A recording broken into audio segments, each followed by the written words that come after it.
ನಮಸ್ಕಾರ ನನ್ನ ನೆಚ್ಚಿನ ವಿದ್ಯಾರ್ಥಿಗಳಿಗೆ.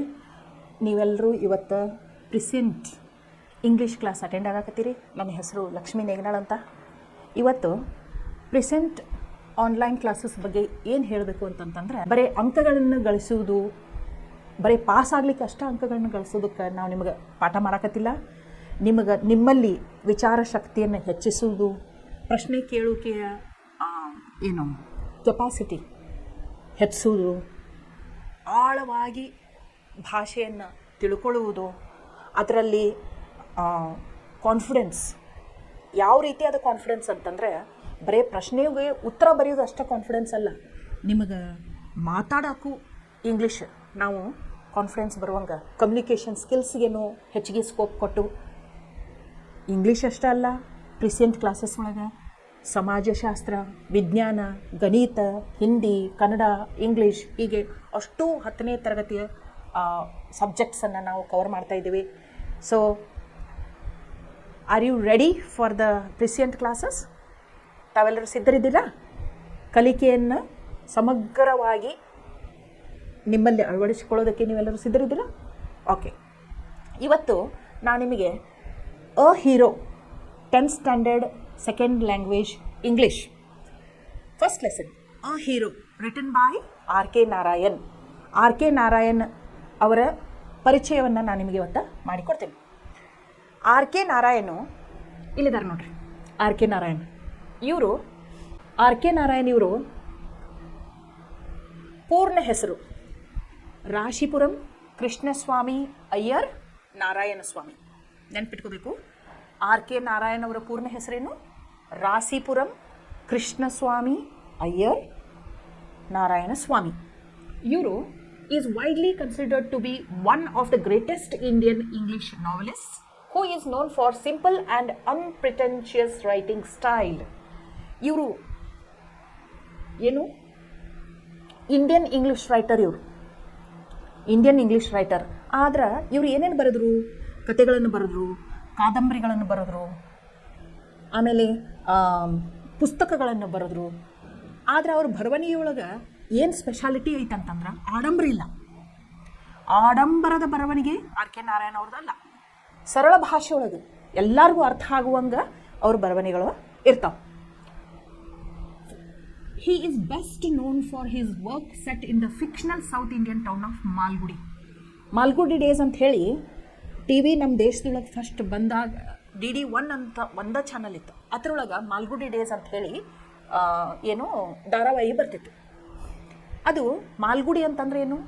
ಒಂದು ಫಿಕ್ಷನಲ್ ಅಂದ್ರೇನು? ಕಾಲ್ಪನಿಕ, ನಿಜವಾದದ್ದಲ್ಲ, ಕಾಲ್ಪನಿಕವಾಗಿ ಸೃಷ್ಟಿ ಮಾಡಿಕೊಂಡದ್ದು ಒಂದು ಹಳ್ಳಿ ಜನರ ಜೀವನ ಶೈಲಿ, ದಿನಪ್ರತಿ ಅವ್ರದ್ದು ದಿನನಿತ್ಯದ ಏನು ರೂಟೀನ್ ಇರ್ತೈತಲ್ಲ, ಅದನ್ನು ಅಗದಿ ಸರಳವಾದ ಭಾಷೆಯೊಳಗೆ ಹ್ಯೂಮರಸ್ ಅಂದರೆ ಏನು? ಹಾಸ್ಯಾಸ್ಪದವಾಗಿ ಎಲ್ಲರಿಗೂ ಮನೋರಂಜನೆ ಆಗುವ ಹಾಗೆ ಇವರು ಆ ಪುಸ್ತಕವನ್ನು ಬರೆದಿದ್ರು. ಯಾವುದು? ಮಾಲ್ಗುಡಿ ಡೇಸ್ ಅಂದರೆ ಏನು? It is a fictional book written by RK. Narayan. He is best known for his work. So question ಬರ್ತೈತೆ, what is he best known for? Who? RK. Narayan. He is best known for his fictional South Indian town of Malgudi ಅಂತ ನೆನ್ಪಿಟ್ಕೊಡಿ. His works include Swami and his friends. ಅವ್ರು ಇನ್ನೂ ಹಲವಾರು ಸಾಹಿತ್ಯವನ್ನು ರಚನೆ ಮಾಡಿದ್ದಾರೆ. ಸ್ವಾಮಿ and his friends, The Bachelor of Arts, The English Teacher and The Financial Expert. His novel ನೋಡ್ರಿ, ಒಂದು ಕಾದಂಬರಿ ಬರೆದಿದ್ರು. ಯಾರು? ಆರ್.ಕೆ. ನಾರಾಯಣ್ ಅವರು.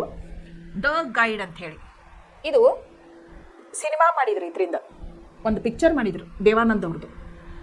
He's novel the Guide was adapted for film and it won the Sahitya Akademi award. ಇಷ್ಟು ಚಂದ ಮೂವಿ ಬಂತಲ್ಲ, ಅದಕ್ಕೆ ಸಾಹಿತ್ಯ ಅಕಾಡೆಮಿ ಅವಾರ್ಡನ್ನು ಸಿಕ್ತು. He highlights social content and provides a feel for his characters through everyday life. ನಮಗೇನೋ ಒಂದು ಸ್ಪೆಷಲ್ ಸೂಪರ್ಫಿಷಿಯಲ್ ಅನಿಸೋದಿಲ್ಲ. ದಿನನಿತ್ಯದೊಳಗೆ ಚಟುವಟಿಕೆಗಳನ್ನ ಮಾಡ್ಕೊಂತು ಸಾಧಾರಣ ವ್ಯಕ್ತಿಗಳು ಹೆಂಗೆ ಜೀವನ ನಡೆಸ್ತಾರೋ ಅನ್ನುವಂಥದ್ದನ್ನು ಇವರು ತಮ್ಮ ಕ್ಯಾರೆಕ್ಟರ್ಸ್ ಒಳಗೆ ತುಂಬಿರ್ತಾರೆ. He was nominated to the Rajya Sabha, the upper house of India's parliament. ಅವರಿಗೆ ಲಿಟ್ರೇಚರ್ ವರ್ಕ್ ಒಳಗೆ ರಿಕಗ್ನೇಷನ್ ಮಾಡಿ ಏನು ಮಾಡಿದರು? ನಮ್ಮ ಇದ್ರೊಳಗೆ ಪಾರ್ಲಿಮೆಂಟ್ ಒಳಗೆ 2 ಹೌಸಸ್ ಅದಾವೆ, ತಮಗೆಲ್ಲ ಗೊತ್ತಿದ್ದದ ವಿಷಯ ಇದು. Lower house, upper house. Lok Sabha, ರಾಜ್ಯಸಭಾದೊಳಗೆ ಇಲೆಕ್ಟೆಡ್ ಮೆಂಬರ್ಸ್ ಇರುವುದಿಲ್ಲ. ಸ್ಪೆಷಲ್ ಇದರಿಂದ ಏನ ಒಂದು ಸಾಧನೆ ಮಾಡಿದಂಥ ಬ್ಯಾಕ್ಗ್ರೌಂಡ್ದಿಂದ ಪೊಲಿಟಿಷಿಯನ್ಸಿಗೆ ಸೆಲೆಕ್ಟ್ ಮಾಡ್ಕೋತಾರೆ. ಈಗ ಜಯಾ ಬಚ್ಚನ್ ಅವರು ಅದಾರು, ಅವ್ರು she belong to film industry. ಅವರ ಕಲೆಗೆ ಮೆಚ್ಚಿ ಅಂದ್ರೆ ಆ್ಯಕ್ಟಿಂಗ್ ಕರಿಯರ್ ನೋಡಿ ಅವರಿಗೆ ರಾಜ್ಯಸಭಾ ಮೆಂಬರ್ ಅಂತ ಮಾಡ್ಕೊಂಡಾರ. ಹಂಗೆ ಲಿಟ್ರೇಚರ್ ಫೀಲ್ಡ್ ಒಳಗೆ ರಿಕಗ್ನೇಷನ್ ಕೊಟ್ಟು ಆರ್ ಕೆ ನಾರಾಯಣ್ ಅವ್ರಿಗೆ ಏನು ಮಾಡಿದರು, ರಾಜ್ಯಸಭಾಗ ನಾಮಿನೇಟ್ ಮಾಡಿದರು. ಯಾರು ಮಾಡ್ತಾರೆ ನಾಮಿನೇಟ್? ಪ್ರೆಸಿಡೆಂಟ್ ಮಾಡ್ತಾರೆ.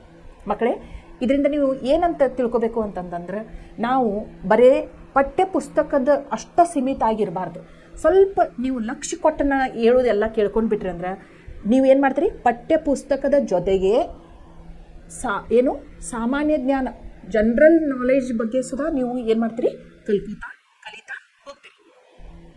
ಹಲೋ ಮೈ ಡಿಯರ್ ಸ್ಟೂಡೆಂಟ್ಸ್, ನಾವು ಈಗಾಗಲೇ ಆರ್ ಕೆ ನಾರಾಯಣ್ ಅವರು ಬರೆದಂಥ ಫಸ್ಟ್ ಲೆಸನ್ ಅ ಹೀರೋ ಕಲಿತೇವೆ, ಹೌದಾ? ಆದರೆ ನಾನು ನಿಮಗೆ ಹೇಳಿದ್ದೆ ವರ್ಡ್ಸ್ ಆ್ಯಂಡ್ ಮೀನಿಂಗ್ಸ್, ಅದರೊಳಗೆ ವೊಕ್ಯಾಬ್ಯುಲರಿ, ಗ್ರಾಮರ್ ಏನೇನು ಬರ್ತೈತೆ ಅಂತೆಲ್ಲ ಹೇಳ್ತೇನೆ ಅಂತ ಹೇಳಿ. ಸೊ ಈಗ ನಾನು ಏನು ಮಾಡ್ತೀನಿ ಅಂತಂದ್ರೆ, ಲೆಸನ್ ಓದ್ತಾ ಯಾವ ವರ್ಡ್ಸ್ ಅದಾವು, ಅದ್ರ ಮೀನಿಂಗ್ ಏನೈತಿ, ಅದ್ರದ್ದು ಅಪೋಸಿಟ್ ಏನಾಗ್ಬೋದು, ಅದ್ರದ್ದು ಪ್ರೆಸೆಂಟ್ ಟೆನ್ಸ್ ಪಾಸ್ಟ್ ಟೆನ್ಸ್ ಏನಾಗ್ಬೋದು ಅಂಥೇಳಿ ನಾನು ನಿಮಗೆ ವರ್ಡ್ಸ್ ಆ್ಯಂಡ್ ದೇರ್ ಮೀನಿಂಗ್ಸ್, ಶಬ್ದಗಳು, ಪದಗಳು ಮತ್ತು ಅದರ ಅರ್ಥ, ಆಮೇಲೆ ಗ್ರಾಮರು, ಆಮೇಲೆ ವೊಕ್ಯಾಬ್ಯುಲರಿ ನಿಮಗೆ ಹೇಳ್ತಾ ಹೋಗ್ತೀನಿ. ಓಕೆ, ಇಲ್ಲಿ ನೋಡ್ರಿ, a hero. For Swami events took an unexpected turn. Unexpected ಅಂದರೆ ಏನು? ಅನ್ಎಕ್ಸ್ಪೆಕ್ಟೆಡ್ ಅಂತಂದ್ರೆ ಅನಿರೀಕ್ಷಿತವಾದ. Expected, unexpected. ಆಂಟೋನಿಮ್ಸ್ ಅಂತ ಕೇಳಿರಲ್ಲ, ಆಂಟೋನಿಮ್ಸ್ ಅಂದ್ರೇನು? Opposite words. Expected, unexpected, antonyms. ಮತ್ತು ಇನ್ನೊಂದು ಏನು ಬರ್ತೈತಿ? ಪ್ರಿಫಿಕ್ಸ್ ಅಂತ ಬರ್ತೈತಿ. ಪ್ರಿಫಿಕ್ಸ್ ಅಂದರೆ ಏನು? ಒಂದು root form of the verb ಇರ್ತೈತಲ್ಲ, expected is the root form of the verb. ಅದ್ರ ಹಿಂದೆ ಅನ್ ಅಂತ ಹಚ್ತೇವಲ್ಲ, ಅದಕ್ಕೇನಂತಾರು? ಪ್ರಿಫಿಕ್ಸ್ ಅಂತಾರೆ. ಈಗ ಯೂಸ್ ಅಂತ ಇರ್ತೈತಿ, ಯೂಸ್ ಆದಮೇಲೆ ಲೆಸ್ ಅಂತ ಹಚ್ತೇವೆ, ಯೂಸ್ ಲೆಸ್. ಇದೇನಾಗ್ತೈತಿ? ಸಫಿಕ್ಸ್. ಬೇಸ್ ವರ್ಡ್ದ ಮುಂದೆ ಒಂದೇನೋ ಜಾಯಿನ್ ಮಾಡಿದ್ದಕ್ಕೆ ಅದರ ಅರ್ಥ ಬದಲಿ ಆಗ್ತೈತಲ್ಲ, ಅದಕ್ಕೆ ಸಫಿಕ್ಸ್ ಅಂತಾರೆ. ಸೊ ವೊಕ್ಯಾಬ್ಯುಲರಿ ಕಲಿಬೇಕಾದಾಗ ನೀವು ಭಾಳ ಲಕ್ಷ ಕೊಟ್ಟು ಕೇಳ್ಕೋಬೇಕು. ನಾ ಏನೇನು ಹೇಳ್ತೇನಲ್ಲ, ಲಕ್ಷ ಕೊಟ್ಟು ಕೇಳ್ಕೊಡ್ರಿ. ಈಗ ನಾವು ಏನೇನು ಕಲಿತು? Prefix, unexpected, suffix, use less, ಆಮೇಲೆ antonyms, opposite words, expected, unexpected ಅಂತ ಕಲಿತು. ಈಗ father looked over the newspaper he was reading under the hall lamp and said, Swami, listen to this. News has been received about the bravery of a village lad who, while returning home by the jungle path, came face to face with a tiger. Face to face andrenu? Mukhamukhi. The paragraph described the fight the boy had with the tiger and his flight up the tree where he stayed half a day till some people came that way and killed the tiger. ನೋಡ್ರಿ, flight ಅಂದ್ರೇನು? Escape. ಅದ್ರ ಜೊತೆ ಹೋರಾಡಿದ, ಆದ್ರೆ ಅದ್ರದಿಂದ ತಪ್ಪಿಸ್ಕೊಳ್ಳೋಕೆ ಏನು ಮಾಡಿದ? Tree ಮೇಲೆ ಹತ್ಕೊಂತ, ಒಂದು ಮರದ ಕೊಂಬೆ ಮೇಲೆ ಹತ್ಕೊಂತ. ಫ್ಲೈಟ್ ಅಂದ್ರೇನು? ಎಸ್ಕೇಪ್. ಎಸ್ಕೇಪ್ ಅಂದ್ರೇನು? ತಪ್ಪಿಸಿಕೊಳ್ಳೋದು. After reading it, true father looked at Swami fixedly and asked, what do you say about that? ನೋಡ್ರಿ, what do you say about that? Fixedly ಅಂದ್ರೆ ಏನು? Fixedly ಅಂತಂದ್ರೆ ದಿಟ್ಟಿಸಿ ನೋಡೋದು. Swami said, I think he must have been a very strong and grown up person, not a boy at all. How could a boy fight a tiger? ನೋಡ್ರಿ, ಇಲ್ಲಿ ಏನು ಮಾಡಬೇಕು?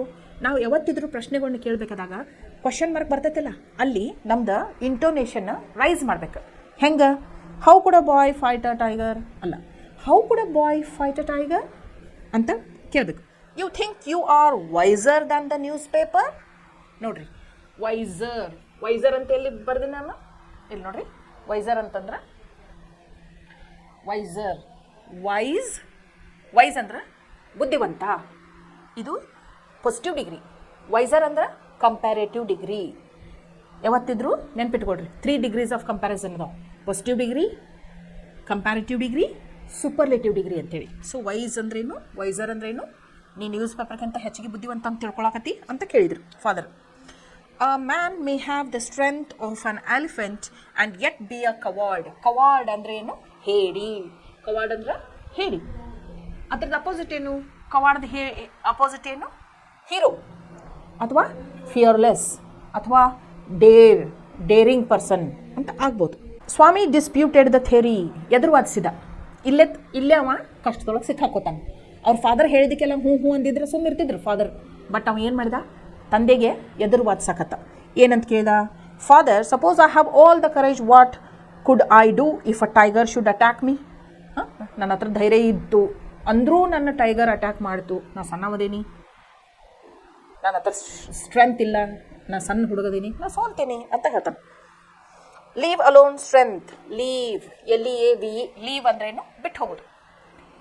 Leave ಅಂದ್ರೆ ಬಿಟ್ಟು ಹೋಗೋದು. ಲಿವ್ ಅಂದ್ರೆ LIVE ಅಂದ್ರೆ ಬದುಕೋದು. ಇವಕ್ಕೇನಂತಾರು? ಹೋಮೋನಿಮ್ಸ್ ಅಂತಾರೆ. ಹೋಮೋನಿಮ್ಸ್. ಹೋಮೋನಿಮ್ಸ್ ಅಂದ್ರೆ ಏನು? ಸ್ಪೆಲ್ಲಿಂಗ್ ಬೇರೆ ಬೇರೆ ಇರ್ತಾವು, ಅರ್ಥನೂ ಬೇರೆ ಬೇರೆ ಇರ್ತೈತಿ, ಪ್ರನೌನ್ಸಿಯೇಷನ್ ಏನು ಇರ್ತೈತಲ್ಲ ಸೇಮ್ ಇರ್ತೈತಿ. ಈಗ ನೋಡ್ರಿ, ಲೀವ್, ಲೀವ್, LEAV, ಲೀವ್ ಅಂದ್ರೆ ಬಿಟ್ಟು ಹೋಗೋದು, LIVE ಅಂದ್ರೆ ಬದುಕೋದು. ಗೊತ್ತಾತಲ್ಲ? ಇದು ವೊಕ್ಯಾಬ್ಯುಲರಿ. ಹೋಮೋನಿಮ್ಸ್ ನೆನ್ಪಿಟ್ಕೋಬೇಕು. ನಾವೀಗ ಎಂಟೋನಿಮ್ಸ್ ಕಲ್ತು, ಅಪೋಸಿಟ್ಸ್, ಹೋಮೋನಿಮ್ಸ್ ಕಲ್ತು. ಓಕೆ, ಇಲ್ಲಿ ನೋಡ್ರಿ, ಈಗ ಅ ಫ್ರೈಟ್ಫುಲ್ ಪ್ರಿಪೋಸಿಷನ್. ಫ್ರೈಟ್ಫುಲ್ ಅಂದ್ರೇನು? ಫ್ರೈಟ್ಫುಲ್ ಅಂದ್ರೆ ಹೆದರುವಂಥದ್ದು, ಭಯಂಕರ ಹೆದರುವಂಥದ್ದು. ಪ್ರಪೋಸಿಷನ್ ಅಂದ್ರೇನು? ಇಲ್ಲಿ ಬಂದು ಪ್ರಪೋಸಿಷನ್ ಅಂದ್ರೆ ಸಜೆಷನ್, ಸಲಹೆ. ನೆನ್ಪಿಟ್ಕೋಬೇಕು. ಪ್ರಪೋಸಿಷನ್ ಅಂದ್ರೇನು? ಸಜೆಷನ್, ಸಲಹೆ. ಯಾರು ಕೊಟ್ಟರು ಸಲಹೆ? ಯಾರು ಕೊಟ್ಟರು? ಸ್ವಾಮಿನ್ ಫಾದರ್ ಕೊಟ್ಟರು. He had always slept beside his granny in the passage, and any change in this arrangement kept him trembling and awake all night. Trembling ಅಂದ್ರೆ ಏನು? shaking. ಹಿಂಗೆ. ಓಕೆ, ಹೆದರಿದ್ರೆ ಶೇಕ್ ಆಗ್ತಾರೆ ಹಿಂಗೆ. ಟ್ರೆಂಬ್ಲಿಂಗ್, ಶೇಕಿಂಗ್ ಅಂದ್ರೆ ಏನು? ಅಲುಗಾಡುವುದು. ಗಾಳಿ ಬೀಸಬೇಕಾದಾಗ ಮರದ ಕೊಂಬೆಗಳು, ಎಲೆಗಳು ಹಿಂಗೆ ಮಾಡ್ತಿರ್ತಾವಲ್ಲ, ಅಲುಗಾಡ್ತಿರ್ತಾವಲ್ಲ, ಅದಕ್ಕೆ ಶೇಕಿಂಗ್ ಅಂತಾರು, ಟ್ರೆಂಬ್ಲಿಂಗ್ ಅಂತಾರು, ಅಲುಗಾಡುವುದು ಅಂತಾರು. He hoped at first that father was only joking. He mumbled weakly, yes, and tried to change the subject. He said very loudly and with a great deal of enthusiasm, "We are going to admit even elders in our cricket club hereafter. We are buying brand new bats and balls. Our captain has asked me to tell you." ನೋಡ್ರಿ, mumbled ಅಂದ್ರೆ ಏನು? ಮಂಬಲ್ ಅಂದ್ರೆ murmur, ಗೊನಗಾಡೋದು. ಅವ್ರ father ಏನು ಹೇಳಿದ್ರಲ್ಲ, ನೀ ಒಬ್ಬ ಮಕ್ಕೋಬೇಕು office ರೂಮ್ನಾಗ ಅಂತ ಹೇಳಿ, ಅವಾಗ ಅವ ಏನು ಮಾಡಿದ? ಗೊನಗಾಡಿದ. ಎಸ್ ಅಂದ, ಜೋರಾಗಿ ಹೇಳಿಲ್ಲ. Will see about that later, father cut in. You must sleep alone hereafter. Swami realized that the matter had gone beyond his control. From a challenge, it had become a command. He knew his father's tenacity at such moments. ನೋಡಿಲಿ, ಮೊದಲು ಏನಿತ್ತು? ನಿನ್ನ ಹತ್ರ ಧೈರ್ಯ ಐತಲ್ಲ, courage ಐತಲ್ಲ, ಅದಕ್ಕೆ ನೀ ಏನು ಮಾಡಬೇಕು? ಆಫೀಸ್ ರೂಮ್ನಾಗ ಇವತ್ತಿಂದ ಒಬ್ಬ ಮಕ್ಕೋಬೇಕು ಅಂತ ಹೇಳಿದ್ರು. It was like a challenge. Challenge ಮಾಡ್ದಂಗೆ ಇತ್ತು. ಈಗ ಚಾಲೆಂಜ್ದಿಂದ ಅದು ಎದಕ್ಕೆ ಪರಿವರ್ತನೆ ಆಯ್ತು? ಕಮಾಂಡ್ ಮಾಡಕತ್ಬಿಟ್ರಿ ಅವರಪ್ಪ, ನೀ ಮಾಡಲೇಬೇಕು ಅಂತ ಹೇಳಕತ್ರು. ಓಕೆ, ನಾವು ಸಿ ಲೌಡ್ಲಿ ಜೋರಾಗಿ ಹೇಳೋದಕ್ಕೆ ಏನಂತಾರೆ? ಲೌಡ್ಲಿ. ಆಮೇಲೆ ಅದ್ರದ್ದು ಅಪೋಸಿಟ್ ಏನು ವರ್ಡ್ ಏನು? ಎಂಟೋನಿಮ್ ಕ್ವೈಟ್ಲಿ, ಸಾವಕಾಶವಾಗಿ ಹೇಳೋದು. ಎಂಥೂಸಿಯಾಸಮ್ ಅಂದ್ರೇನು? ಉತ್ಸಾಹ.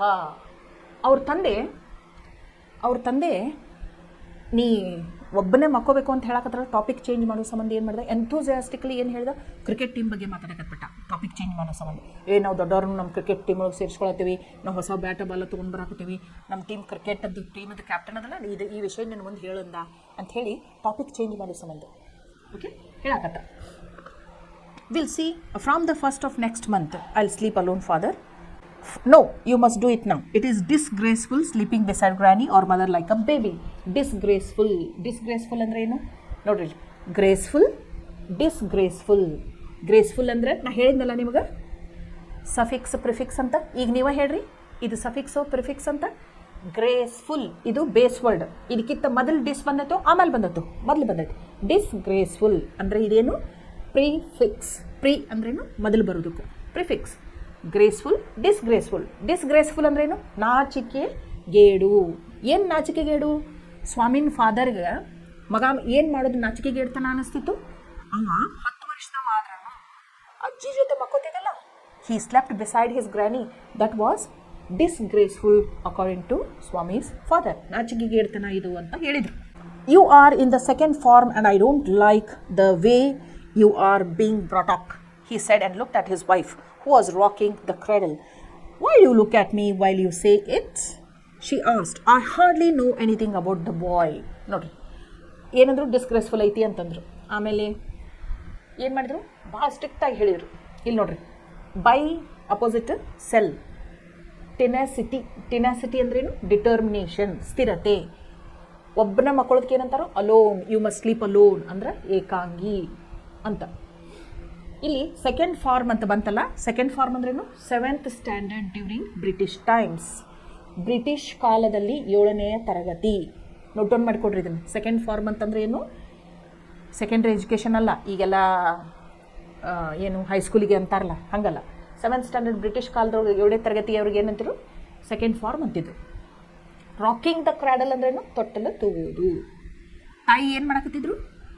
ತಂದೆ, ನೀ ಹೆಂಗೆ ಬೆಳೆಸಾತೀವಿ ಅಂದ್ರೆ ನಮ್ಮ ಮನೆಯೊಳಗೆ ಒಂಚೂರು ಸರಿಯಾಗಿ ಬೆಳೆಸಾಕತ್ತಿಲ್ಲ ನಾವು ಅಂಥೇಳಿ ಸ್ವಾಮಿನ ತಾಯಿ ಕಡೆ ನೋಡ್ತಾರೆ, ಸ್ವಾಮಿನ ಫಾದರ್. ಅವಾಗ ತಾಯಿ ಏನು ಮಾಡ್ತಿರ್ತಾಳು? She would be rocking the cradle. Rocking ಅಂದ್ರೆ ಏನು? ರಾಕಿಂಗ್ ದ ಕ್ರಾಡಲ್, ತೊಟ್ಟಲ ತೂಗುವುದು. ಅವಾಗ ಏನು ಹೇಳ್ತಾಳು? ನೀವು ನನ್ನ ಹತ್ರ ಯಾಕೆ ನೋಡಿ ಹೇಳಾಕತ್ತೀರಿ ಅಂದ್ರೆ ನಾ ಅವನ್ನ ಸರಿಯಾಗಿ ಬೆಳೆಸಾಕ್ತಿಲ್ಲ ಅಂತ ನೀವು ನನ್ನ ಮೇಲೆ ಅಪವಾದ ವರ್ಸಾತೀರಿ ಅಂತ ಕೇಳ್ತಾ. ಅದಕ್ಕೆ ಅವ ಇಲ್ಲ ಇಲ್ಲ ಇಲ್ಲ ಅಂತ ಹೇಳ್ತಾನೆ. ತಪ್ಪಾತು, ನಾ ಹಂಗಂದಿಲ್ಲ, ಹಂಗೆ ತಪ್ಪು ತಿಳ್ಕೊಬೇಡ ಅಂತ ಹೇಳ್ತಾನೆ. ಆಮೇಲೆ ಆಕಿ ಮುಂದುವರೆಸ್ತಾವೆ. ಏನು ಹೇಳ್ತಾ ಅಂತಂದ್ರೆ, ಈ ಹುಡುಗನ ಬಗ್ಗೆ ನನಗೆ ಹಾರ್ಡ್ಲಿ ಅಂದ್ರೇನು? ಅತಿ ಕಡಿಮೆ, ಸ್ಕೇರ್ಸ್ಲಿ, ವಿರಳವಾಗಿ. ಈಗ ಮರುಭೂಮಿಯೊಳಗೆ ನೀರು ವಿರಳವಾಗಿ ಕಾಣಿಸ್ತೈತೆ ನಿಮಗೆ, ಗಿಡ ಮರ ವಿರಳವಾಗಿ ಇರ್ತಾವೆ. Okay, scarcely. ಹಾರ್ಡ್ಲಿ ಅಂದ್ರೇನು? ಸ್ಕೇರ್ಸ್ಲಿ. ನೀವು ಹೇಳೋದು ನೋಡಿದ್ರೆ ನಾನು ಅವನ್ನ ಸರಿಯಾಗಿ ಬೆಳೆಸಾತಿಲ್ಲ ಅಂತ ನೀವು ನನ್ನ ಅಪವಾದ ಹೊರಸಾತಿರಿ ಅನಿಸ್ತೈತಿ ಅಂತ. ಮೀನ್ ಅಂದ್ರೇನು? ಅರ್ಥ ಕೊಡೋದು. If no I don't mean you said father. If you mean your father is spoiling him, tell her so and don't look at me, she said and turned away. Spoil ಅಂದ್ರೇನು? ಕೆಡಿಸೋದು. ಇಲ್ಲ, ಡ್ಯಾಮೇಜ್, ಹಾಳು ಮಾಡೋದು. ಯಾರು ಹಾಳು ಮಾಡತ್ತಾರೆ ಅಂತಂದ್ರು ಅತ್ತಿ ಸೊಸಿದು ಇದ್ದದನ್ನು. ಹಳ್ಳಿಯೊಳಗಂತೂ ಭಾಳ ಇರ್ತೈತಿ ಅದು. ಹೌದು, ಶಾರೊಳದಾಗೂ ಇರ್ತೈತಿ, ಅವ್ರು ಕೂಡಿರ್ತಿರೋದಿಲ್ಲ ಅಷ್ಟ. ಬಟ್ ಹಳ್ಳಿಗಳಾಗ ತುಂಬ ಸಂಸಾರ ಇರ್ತೈತಿ, ಜಾಯಿಂಟ್ ಫ್ಯಾಮಿಲಿ ಇರ್ತಾವೆ. ಸೊ ಅತ್ತಿ ಸೊಸಿ ಜೊತೆ ಜಗಳ, ಸಣ್ಣ ಏನು ಪ್ರಾಬ್ಲಮ್ಸ್ ಬರ್ತಿರ್ತಾವೆ. ಅದಕ್ಕೆ ಯಾಕೆ ಏನಂತ, ಮಗನ ಸ್ಪಾಯ್ಲ್ ಮಾಡಾಕತ್ತೀನಿ ಅಂದ್ರೆ, ಹಾಳು ಮಾಡಾಕತ್ತೀನಿ ಅಂತಂದ್ರೆ ನೀವು ನನಗೇನು ಹೇಳಬೇಡ್ರಿ, ನಿಮ್ಮ ತಾಯಿಗೆ ಹೇಳ್ರಿ ಅಂತ ಹೇಳ್ತಾ. ಓಕೆ ಅಂದು ಹೊಳ್ಬಿಡ್ತಾವೆ. ಇಲ್ಲಿ ನೋಡ್ರಿ, Swami's father sat gloomily gazing at the newspaper on his lap. Swami rose silently and tiptoed to his bed in the passage. Granny was sitting up in her bed and remarked, "Boy, are you already feeling sleepy? Don't you want to hear a story?" Swami made wild gesticulations to silence his granny, but that lady saw nothing, so Swami threw himself on his bed and pulled the blanket over his face. Nodri, gesticulation ಅಂದ್ರೇನು? ಸನ್ನೆಗಳು. ಏನು ಮಾಡಿದ್ರು? ಸೊನ್ನೆರು, ಮಾತಾಡಬೇಡ ಅಂತ ಹೇಳಿದ. ಜಸ್ಟಿಕ್ಯುಲೇಷನ್, ಸನ್ನೆಗಳನ್ನು ಮಾಡಿದ. Silence ಅಂದ್ರೆ ಏನು? ಸೌಂಡ್, ಸ್ತಬ್ಧ. ಓಕೆ, ಇಲ್ಲಿ ನೋಡ್ರಿ, ಪುಲ್, ಬ್ಲ್ಯಾಂಕೆಟ್ ಪುಲ್ ಮಾಡ್ಕೊಳ್ಳೋದು. Pull, push, opposite words. Whisper ಅಂದ್ರೆ ಪಿಸು ಮಾತು. ಲೀಂಟ್ ಅಂದ್ರೆ ಹೊರಗು. Okay, Granny said, "Don't cover your face. Are you really very sleepy?" Swami leaned over and whispered, Please, shut up, Granny. Don't talk to me and don't let anyone call me even if the house is on fire. If I don't sleep at once, perhaps I shall die." He murmured over and curdled and snored under the blanket till he found his blanket pulled away. ಇಲ್ಲಿ ನೋಡ್ರಿ, ಲೀಂಟ್ ಅಂದ್ರೆ ಏನು? ಒರಗುದು. ಲೀಂಟ್ ಅಂದ್ರೆ ಒರಗುದು. Curl ಅಂದ್ರೆ ಸುರುಳಿ ಸುತ್ಕೊಳ್ಳೋದು. ಸ್ನೋರ್ ಅಂದ್ರೆ ಗೊರಕೆ. Okay, ಗೊರಕೆ. ಸ್ನೋರ್ ಅಂದ್ರೆ ಗೊರಕೆ. Presently, his father came and stood over him. "Swami, get up."